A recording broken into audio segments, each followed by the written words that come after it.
საშინაო სკოლის გაკვეთილებს წარმოგიდგენთ კომპანია სილქნეტი.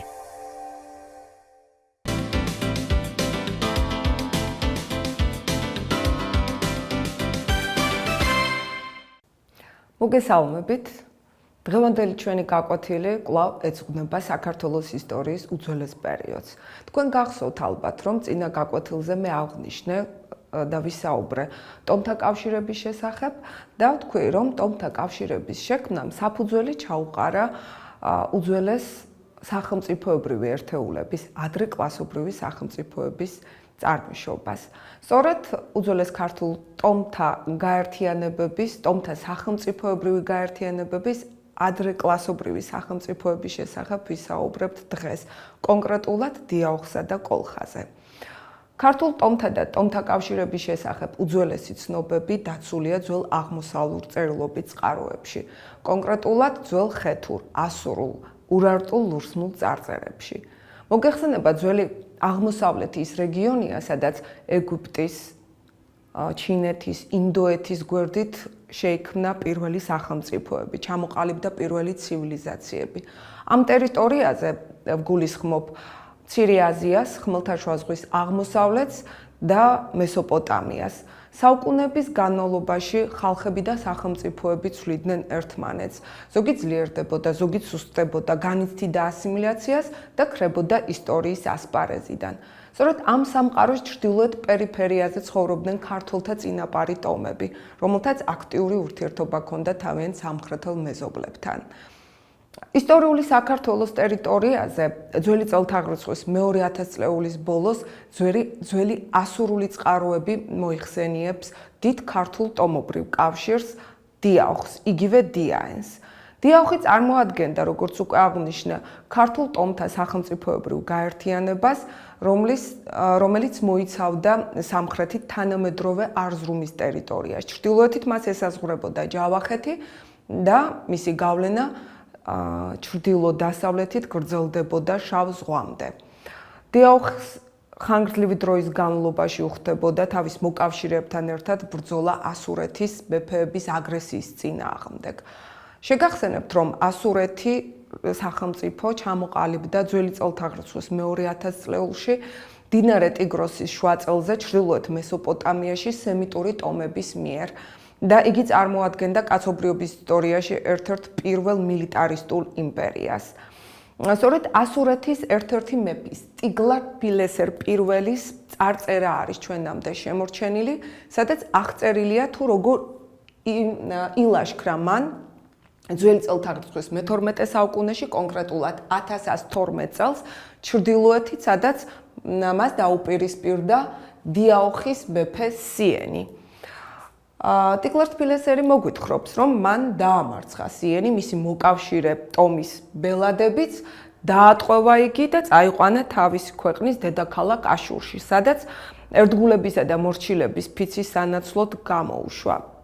მე მინდა წაგიკითხოთ ტიგლათ-ფილესერის ერთ-ერთ ჩანაწერის მცირე ფრაგმენტი, რათა გარკვეული წარმოდგენა შეგექმნათ ძველ ასურულ და საერთოდ ძველ აღმოსავლური წერილობითი წყაროების შინაარსა და ფორმაზე.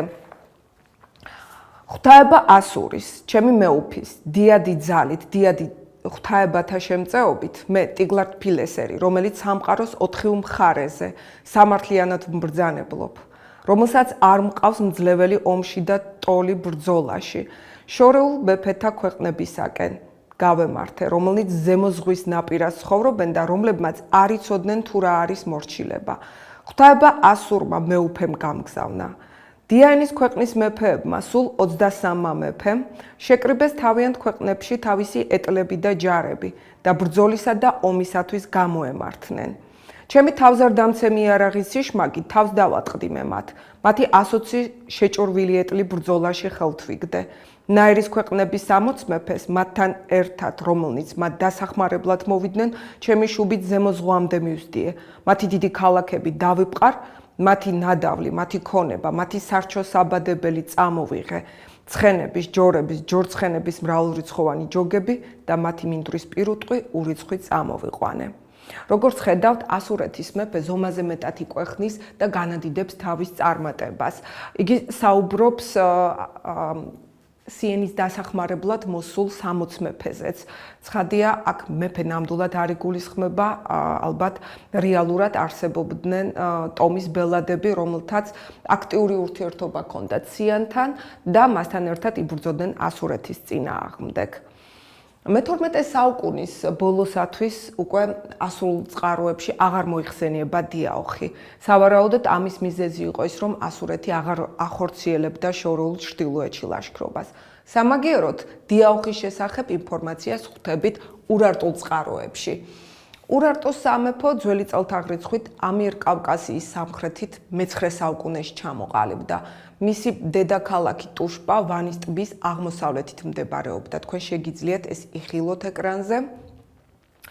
ურარტო საკმაოდ ძლიერი დიდარი ქვეყანა იყო, მაღალგანვითარებული სამიწათმოქმედო კულტურით, მესაქონლეობით, ასევე ძლიერი მეტალურგიით, ცნობილი არის ურარტუ თავის საირიგაციო სისტემებით და უკვე ახლა წარმოქმნილი საკმაოდ ამბიციური ურარტუ დაუპირისპირდა ძველ ასურეთის იმპერიას და მათ შორის დაიწყო ბრძოლა პირველობისათვის მთელს რეგიონში.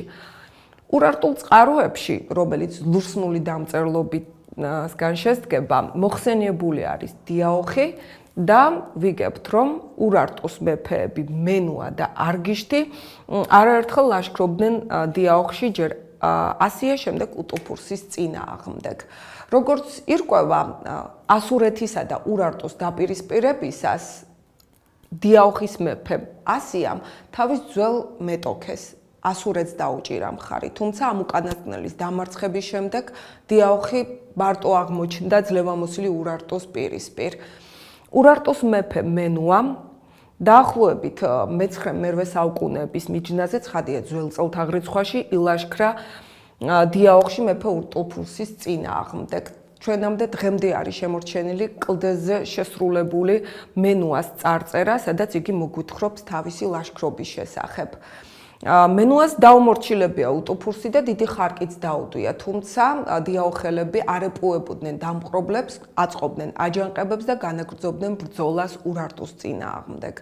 მენუას შემდეგ არგიშტ პირველს მის მემკვიდრეს კვლავ მოუწია ლაშქრობა დიაოხში უტუფურსის წინააღმდეგ და ამ საინტერესო ლაშქრობების შესახებ არის მოთხრობილი მენუას წარწერებში. საყურადღებოა ის, რომ მენუა დიაოხს საკმაოდ ძლევამოსილ ქვეყანას უწოდებს და მართლაც მის ძლევამოსილებაზე მეტყველებს ის, რომ ურარტუელებმა ძალიან დიდი ნადავლი წაიღეს დიაოხიდან, გარდა ამისა დიაოხი საკმაოდ დიდ ხარკს უხდიდა ურარტუს.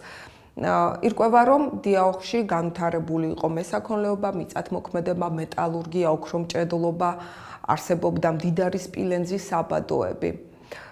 ჩვენ კვლავ ხვდებით ურარტუს ახალ მეფეს სარდურ მეორეს, რომელმაც ძველი წელთაღრიცხვის 750-758 წლებში კვლავ განაგრძო ლაშქრობა ჩრდილოეთით. თუმცა ამჯერად ურარტულ წყაროებში აღარ მოიხსენიება დიაოხი. ამის მიზეზი სავარაუდოდ იყო ის, რომ დიაოხმა ვეღარ გაუძლო ჯერ ასურეთთან ხანგრძლივ ბრძოლებს, შემდგომ კი ურარტუსთან და როგორც სახელმწიფოებრივმა ერთეულმა არსებობა შეწყვიტა. მისი ტერიტორია კი სამხრეთიდან ახალ დასავლურ ქართულ ტომთა სახელმწიფოებრივმა გაერთიანებამ კოლხამ დაიკავა, ხოლო სამხრეთი ნაწილი კი დაიკავა ურარტუმ. ასე რომ დაახლოებით მე-8 საუკუნის 60-იანი წლებიდან უკვე ერთმანეთს გაუმეზობლდა ურარტუ და კოლხა. მათ შორის დაიწყო ბრძოლა ამ რეგიონში. ურარტუს მეფე სარდურ მეორემ ორჯერ ილაშქრა კოლხაში 750-58 და 757-51 წლებში. ამის შესახებ ქვემოთ ვისაუბრებთ. ესე იგი, კოლხას შესახებ საინტერესო ცნობებს გვაწვდის ძველი ბერძნული მითოლოგია. სწორედ მითოლოგიის ერთ-ერთი უმთავრესი ციკლი მითი არგონავტებზე სწორედ კოლხას სამეფოს ეხება.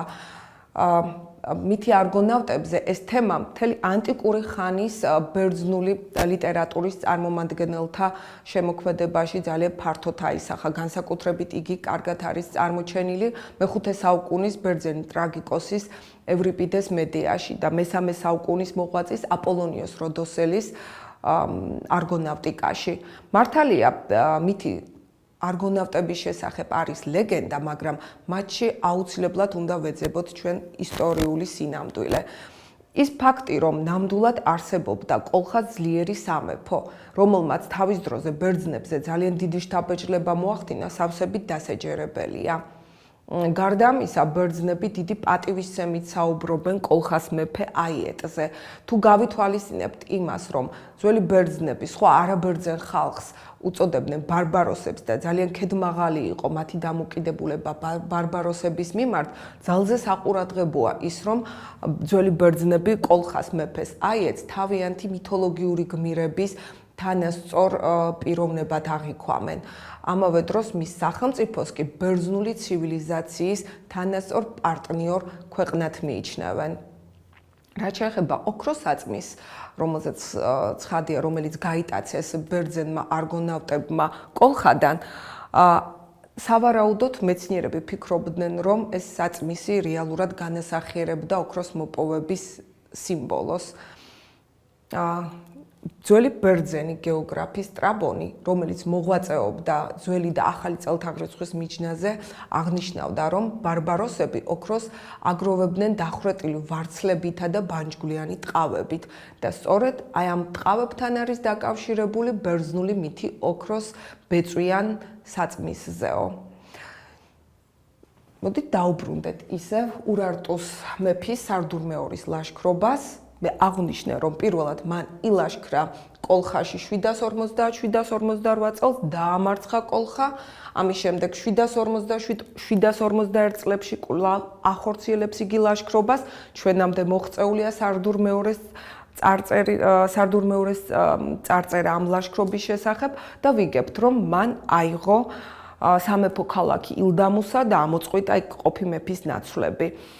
მეცნიერები ვარაუდობენ, რომ რადგან ამ წარწერაში არ არის მოხსენიებული კოლხას მეფე, შესაძლოა სარდურ მეორემ დალაშქრა კოლხას მხოლოდ საზღვრისპირა ტერიტორია, ხოლო რაც შეეხება ილდამუსას, მართალია სარდურ მეორე მას უწოდებს სამეფო ქალაქს, მაგრამ სრულებით არ ნიშნავს ეს იმას, რომ სამეფო ქალაქი იყო დედაქალაქი.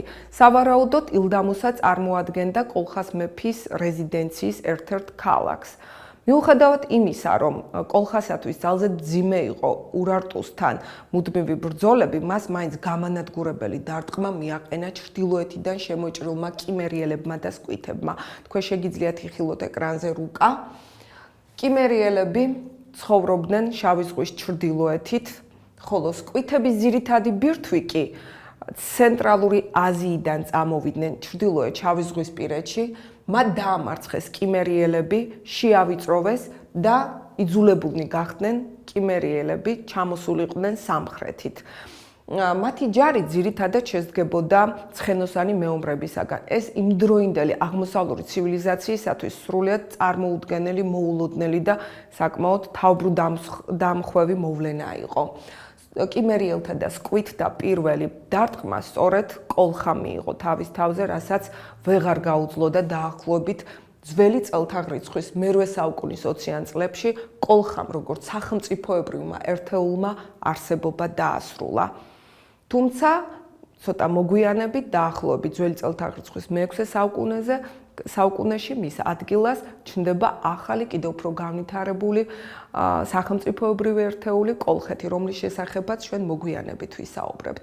მოდით ახლა თვალი გავადევნოთ ცხრილს, კიდევ ერთხელ გავიხსენოთ, რომ პირველი ქართული ადრეკლასობრივი, ტობობრივი სახელმწიფოებრივი გაერთიანება, რომელიც ძველ ასურულ წყაროებშია მოხსენიებული, არის დიაოხი, რომელიც არსებობდა ძველი წელთაღრიცხვის მე-12-მერვე საუკუნეებში. დიაოხის წინააღმდეგ იბრძოდა ასურეთი. ასურეთის მეფე ტიგლარ-თბილესერმა ილაშქრა დიაოხის მეფის სიენის წინააღმდეგ 1112 წელს. ამის შემდეგ უკვე ასურულ წყაროებში აღარ მოიხსენიება დიაოხი, სამაგეროდ ჩნდება ახალი სახელმწიფო ძველი წელთაღრიცხვის მე-9 საუკუნეში ურარტუსი, რომელიც ებრძვის კვლავ დიაოხის მეფეებს, ასიასა და უტუფურს. ურარტუს მეფეებმა მენუამ და არგიშთმა ილაშქრეს უტუფურსის წინააღმდეგ, დაამარცხეს და დახარკეს იგი. დიაოხის არსებობას წყვიტავს მერვე საუკუნის 60-იანი წლებიდან მის ტერიტორიას უკვე ინაწილებს ჩრდილოეთიდან წამოსული დასავლურ ქართული ტომობრივი გაერთიანება კოლხა და სამხრეთიდან კი ურარტუ. ეხლა უკვე ურარტუსა და კოლხას შორის მიმდინარეობს ბრძოლა. ურარტუს მეფემ სარდურ მეორემ ორჯერ ილაშქრა კოლხას წინააღმდეგ, მაგრამ კოლხას საბოლოოდ დარტყმა, გამანადგურებელი დარტყმა მიაყენა ჩრდილოეთიდან წამოსულმა კიმერიელებმა და სკვითებმა. კიმერიელები ცხოვრობდნენ ჩრდილოეთ შავი ზღვისპირეთში, ხოლო სკვითები ცენტრალური აზიიდან წამოსული მომთაბარე ტომები იყვნენ. ჩვენ კვლავ შევხვდებით ერთმანეთს დროებით.